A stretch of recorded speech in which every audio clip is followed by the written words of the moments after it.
So hello everyone, कैसे हैं आप सभी लोग। आई होप आप सभी लोग अच्छे होंगे। और आज है हम लोग का number system lecture number 7 the last. तो आज लास्ट लेक्चर है फाइनली। आज हम लोग का नंबर सिस्टम खत्म हो जाएगा बहुत ही दिनों के बाद। अच्छी बात है। तो लास्ट लेक्चर है तो ज्यादा टाइम वेस्ट नहीं, जल्दी शुरू करते हैं। बड़ा मजेदार होगा, शुभारंभ करते हैं इस लेक्चर का। तो मैंने आपको क्या कहा था कि आज मैं आपको बताऊंगा इर्रेशनल नंबर के बारे में कि कैसे इर्रेशनल को नंबर लाइन पे रिप्रेजेंट करते हैं। मैं बोला था यहाँ रफली बता दूंगा, ऐसा रफली बताऊंगा तुम कॉपी में इजीली कर दोगे, ठीक है। तो लेकिन उससे पहले मैं एक छोटी सी चीज आपको बताना चाहता हूँ। एक छोटी सी चीज है, बहुत छोटी, क्या सुनना। मैं आपको बताना चाहता हूँ द स्टोरी ऑफ पाई के बारे में। क्या है द स्टोरी ऑफ पाई? पाई मतलब क्या होता है? ये जो होता है आपका, ठीक है। इसके बारे में थोड़ी सी जानकारी, ज्यादा नहीं। अब लोग पाई की वैल्यू क्या है समझते हैं? पाई की वैल्यू क्या होती है? 22/7। अगर आप अभी तक ऐसा सोच रहे थे तो आप गलत हैं, ठीक है। ठीक है, देखो क्या होता है, ध्यान सुनिएगा। जो आपकी जो 22/7 वाली वैल्यू होती है पाई की, स्टोरी मतलब कहानी है भाई, ठीक है। स्टोरी ऑफ पाई ये आपकी क्या होती है? अप्रोक्सीमेट वैल्यू होती है। अप्रोक्सीमेट वैल्यू होती है, या तो आप कह सकते हो,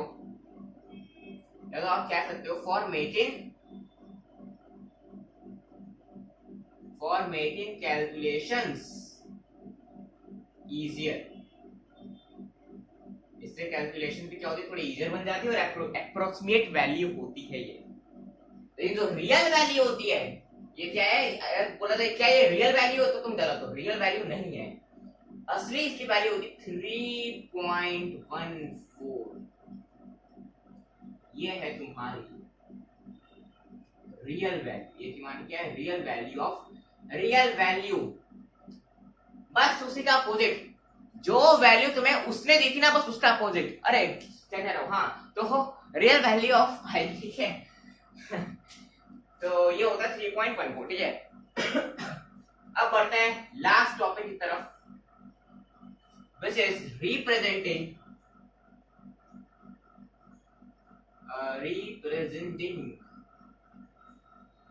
irrational on number line, ठीक है। कैसे रिप्रेजेंट करते हैं नंबर लाइन पे इरेशनल, तो समझो।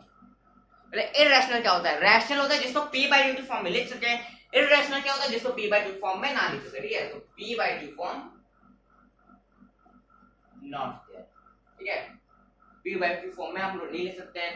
और साथ में इरेशनल क्या होता है? परफेक्ट स्क्वायर, ps नहीं होता है।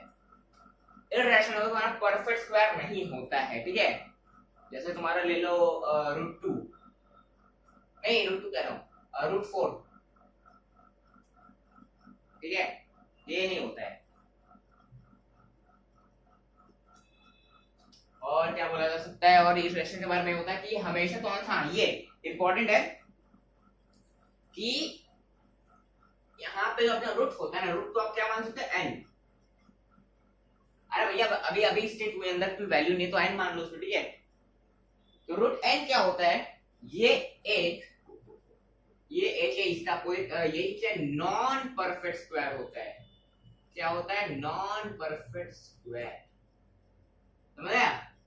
n जो है वो क्या होता है? Non perfect square. Non perfect square मतलब क्या होगा? √2 हो गया, √3 हो गया, √5 हो गया, √7 हो गया, और 11 मान लो, ले लो, ये सब हो गया, ठीक है। ऐसे सो ऑन आगे बढ़ते हैं।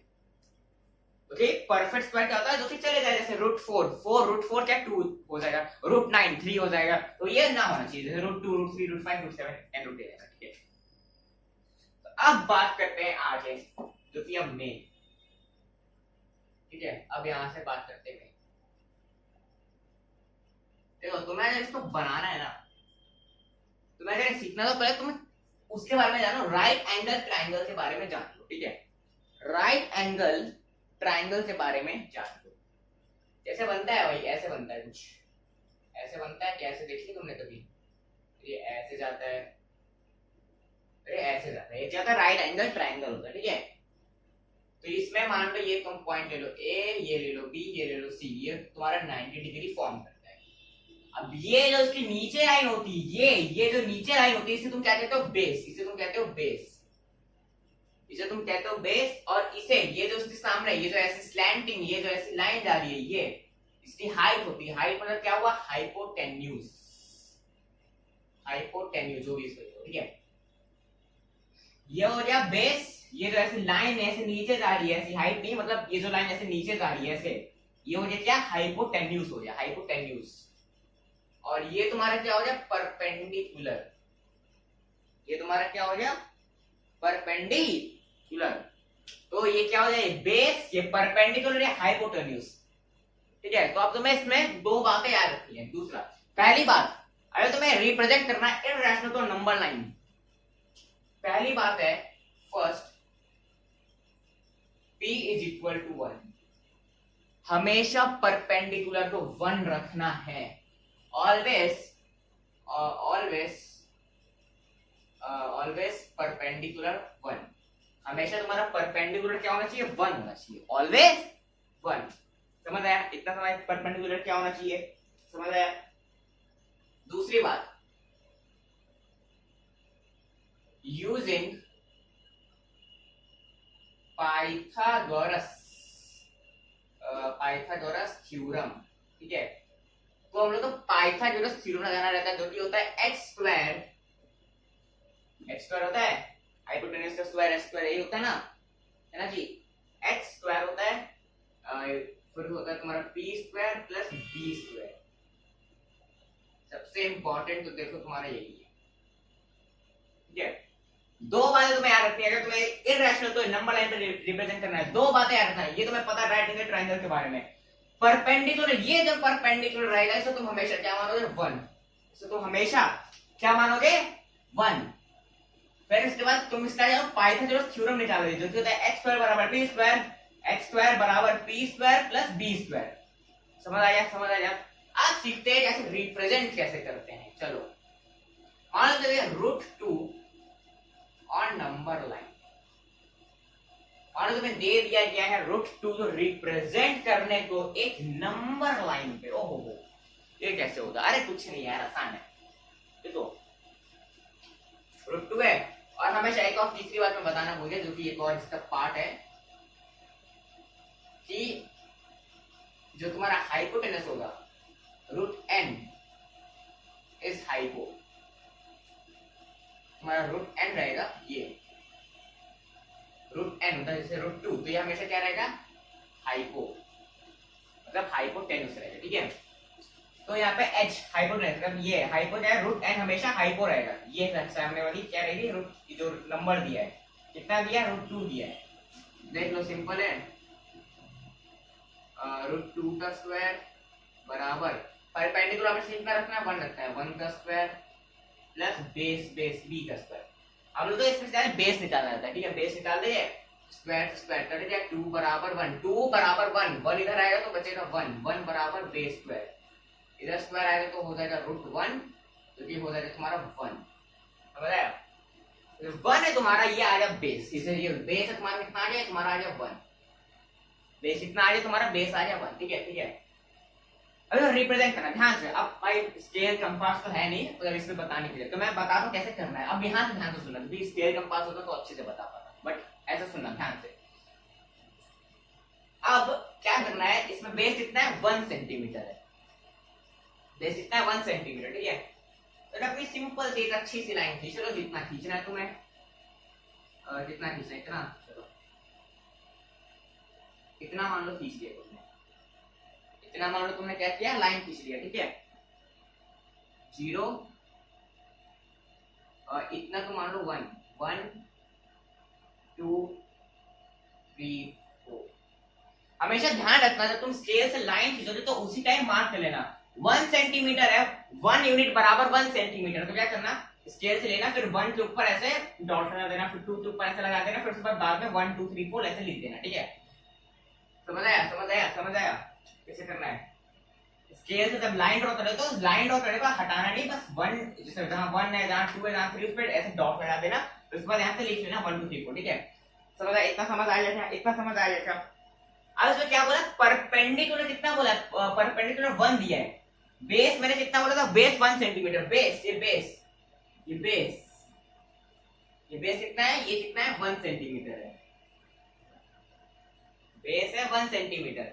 अब इसने परपेंडिकुलर कितना बोला 1 सेंटीमीटर, तो 1 सेंटीमीटर सिंपल लाइन मान लो इतना, तो अंदाजे से बोलो बट बता रहा हूं कैसे करना है। तो अगर परपेंडिकुलर कितना बोला था, परपेंडिकुलर बोला था 1, तो 1 सेंटीमीटर दोबारा ड्रॉ कर लेना, 1 सेंटीमीटर ड्रॉ कर लोगे। अब क्या करना, तुम्हें कंपास लेना है अपना, कंपास की नोक ध्यान से पहले इसको ड्रॉ कर लो, इस तरह से तुम ड्रॉ कर लेना पहले इसको ड्रॉ कर ले, ठीक है। अब ये जो है ना, ये तुम्हारा क्या है √2, लेकिन ये क्या है तुम्हारे हवा में, ये तुम्हारा कहां पे, ये तुम्हारा हवा में, तुम इसको नंबर लाइन पे लाना। तो कैसे लाओगे, देखो अपनी कंपास की नोक को यहां रखना है, इतने कंपास की नोक को यहां रखना है, यहां पे रखना, और अपने जो तुम्हारा पेंसिल रहेगा उसको तुम यहां रखना, कंपास की नोक यहाँ, पेंसिल तुम्हारा क्या रहेगा यहाँ पे, ऐसे, ठीक है। फिर तुम बस कंपास से नीचे घुमा रहे, नीचे घुमाओगे तो तुम्हारा नीचे घुमाओगे तो तुम्हारा यही कहीं पे आएगा आंसर, तो यहीं पे तुम्हारा क्या रहेगा √2 आ जाएगा, यही तुम्हारा आंसर होगा, यहीं पे तुम्हारा नंबर लाइन होगा, ठीक है। समझ आया, यहाँ पे कंपास की नोट रखना, यहाँ पे पेंसिल, एकदम इस एग्जैक्ट पॉइंट पेंसिल, फिर ऐसे कर देना, नीचे कर देना, √2 आ जाएगा। समझ आया। चलो एक क्लास करा देता हूँ, एक क्लास करा देना √3 कैसे करते हैं, आ जाओ चलो। तो √3 बोल दिया नंबर लाइन, ठीक है। कैसे करोगे √3, तो रूट एज हाइपोटेन्यूज, तो √3 बराबर कितना हो गया, स्क्वायर बराबर परपेंडिकुलर हमेशा कितना रखना है 1 रखना है, 1 स्क्वायर बराबर प्लस b स्क्वायर, आगे कर ले रहे हैं, स्क्वायर से रूट कट गया, कितना बचा 3 बचा, 3 आया, तो ये 1 इधर आएगा, 3 माइनस 1 कितना होता है 2, 2 बराबर b स्क्वायर, अब ये आ गया यहाँ पे स्क्वायर इधर आया, तो √2 बराबर b आ गया। तो मान लो यहाँ पे ट्रायंगल बना दो दोबारा से, राइट एंगल सुंदर सा, यह नहीं कोई बात नहीं, तो इसमें तुम्हारा क्या बोला है, बेस तुम्हारा बोल दिया √2, अब परपेंडिकुलर तो हमेशा 1 लेना, और ये तुम्हारा हाइपोटेन्यूज √2 मैंने बोला था लेना, ठीक है। समझ आ गया। अब दोबारा से एक बढ़िया सी लाइन ड्रॉ कर लेना, बढ़िया सी लाइन ड्रॉ कर लिया, स्केल हटाना मत, 0 अपने से मार्क कर लेना, 1 2 3 4 5 मान लो, चलो लेना नहीं है भाई, इतना जरूरत नहीं है, 2 3 में हो जाएगा, बट मैं ऐसे ही कर रहा हूँ, ठीक है। तो इसमें क्या बोला है, बेस ही √2 बोल दिया, बेस ही √2 बोल दिया, √2 बोले मतलब क्या, पहले √2 बनाना होगा उसके लिए, √2 तुम्हें पता है कैसे बनता है, अरे √2 तो पता नहीं कैसे बनता है, ये क्या है, ये बेस लेना है 1, √2 के लिए 1 सेंटीमीटर बेस लेना है, 1 सेंटीमीटर, फिर एक लाइन 1 सेंटीमीटर ड्रॉ करनी है, 1 सेंटीमीटर लाइन ड्रॉ करनी है, फिर इसको ऐसे ऊपर कर देना है तुम्हें, ये तुम्हारा √2 क्या हो जाए हवा में, यहाँ तुम्हें इसको नीचे नहीं लाना, क्योंकि यहाँ पे नीचे तुम्हें √3 लाना है, ठीक है। तो ये हो गया। अब क्या करना है, तुम्हें एक 1 सेंटीमीटर की एक और तुम्हारा वो खींचना है, बेस। अरे भैया √2 में बेस कितना था, √2 में बेस कितना था 1 था, अरे √2 में बेस कितना 1 आया था ना, तो √2 में बेस कितना 1 आएगा, ठीक है। तो ध्यान से √2 है, तो इसमें बेस कितना आया था 1 आया था, तो यहाँ भी 1 सेंटीमीटर ड्रॉ कर लो, 1 सेंटीमीटर तुमने ड्रॉ किया कैसे भी, ठीक है, 1 सेंटीमीटर तुमने ड्रॉ किया ऊपर की तरफ। अब ये क्या होता है, फिर इसको यहाँ से जोड़ दो, ऐसे इसको एक सीधी लाइन से स्केल से जोड़ देना, ठीक है। उसके बाद ये तुम्हारा क्या है 90 डिग्री फॉर्मेशन, ये जो है तुम्हारा जो प्रोटेक्टर से देख लेना, 1 सेंटीमीटर से ऊपर ड्रॉ करोगे वो तुम्हारा 90 डिग्री होना चाहिए, ठीक है।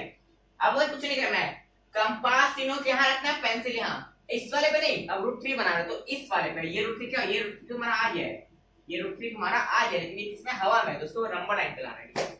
0 पे कंपास की नोट रखना, अब यहाँ पे नहीं, क्योंकि √2 क्या हो जाए, तो √3 बना रहा, तो √3 यहाँ पे, ठीक है। कंपास की नोक यहाँ पे, पेंसिल की नोक यहाँ पे, और यहाँ से तुम नीचे बस ले आओ, यहाँ से तुम नीचे ले आओ, यहीं पे कहीं पे आ जाएगा तुम्हारा, ये तुम्हारा क्या हो जाएगा, ये तुम्हारा हो जाएगा √3 और नंबर लाइन, ठीक है। तो इसी के साथ हो चुकी है समाप्ति, इसी के साथ नंबर सिस्टम नंबर सिस्टम की हो गई है समाप्ति। एंड फर्स्ट चैप्टर हम लोग का कंप्लीट हो चुका है क्लास 9 मैथ्स न्यू एनसीईआरटी का, विच इज नंबर सिस्टम। मजेदार टॉपिक से मजा आया पढ़ के। और ये जो है आपके रूट 2, ये आपके साथ में एनसीईआरटी का भी है, इसको भी ध्यान रखना, ठीक है, एनसीईआरटी का। सो मजा आया। अब हम लोग अगले चैप्टर में मिलेंगे जो कि रहेगा पॉलिनोमियल्स। मजेदार होगी चैप्टर। दोस्तों ग्राफ्स का तो भाई मुझे पता नहीं मैं कैसे कर पाऊंगा, बट हाँ भाई ग्राफ का यहाँ पे कैसे बताऊं, ठीक है, बट जो उसका वाई इंटरसेप्ट वाला होगा वो सब कॉन्सेप्ट में अच्छे से समझा दूंगा। तो जो अगला चैप्टर रहेगा वो रहेगा पॉलिनोमियल्स। नेक्स्ट क्या रहेगा? Polynomials. Polynomials next will be polynomials. Number system हो चुका समाप्त। Thank you so much for watching this video. मिलते हैं आपसे next lecture in the video which is of polynomials. तब तक के लिए गुड बाय।